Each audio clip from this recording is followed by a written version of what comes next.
anyone where you were going.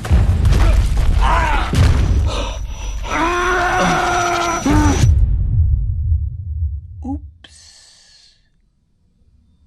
Well, I had decided much earlier, even within the first hour of entrapment, that I would have to cut my arm off, except I couldn't figure out how to do it.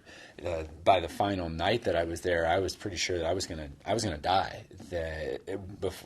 I was certain of that by the first time I even turned the camera on, 24 hours into it, I was gonna die. I couldn't cut my arm off.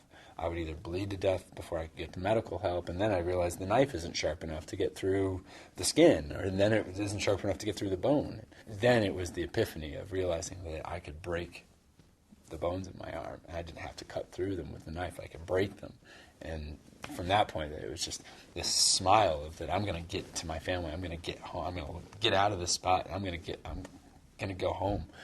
It was, I was this just ecstatic.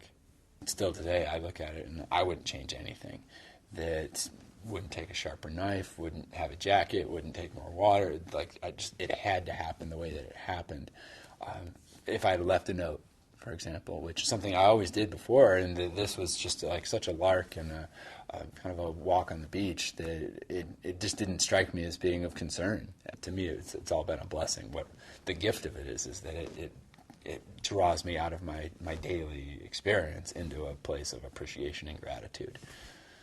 It was typical for me that I would have cameras with me, and as I then was trapped, and all of a sudden it took on a much different aspect of experience, that I would be able to leave farewell messages to my family, to give them something to explain what had happened. And I consulted with them as they were going through that pre-production phase to get my clothing and the climbing equipment and the various kinds of things that I had with me and that I used. So yeah, that actual camera they gave to James with a little mini DV tape in it, and he shot those scenes of himself setting it on the rock just as I did, and talking to his family, portraying me talking to my family.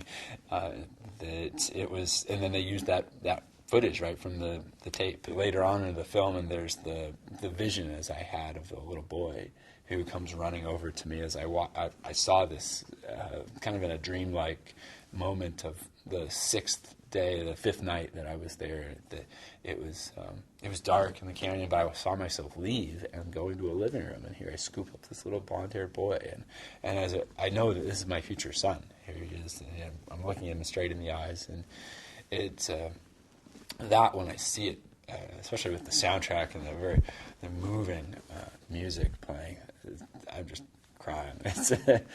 He's my son. He was born a year ago, and he's got blonde hair, and he looks just like that little kid.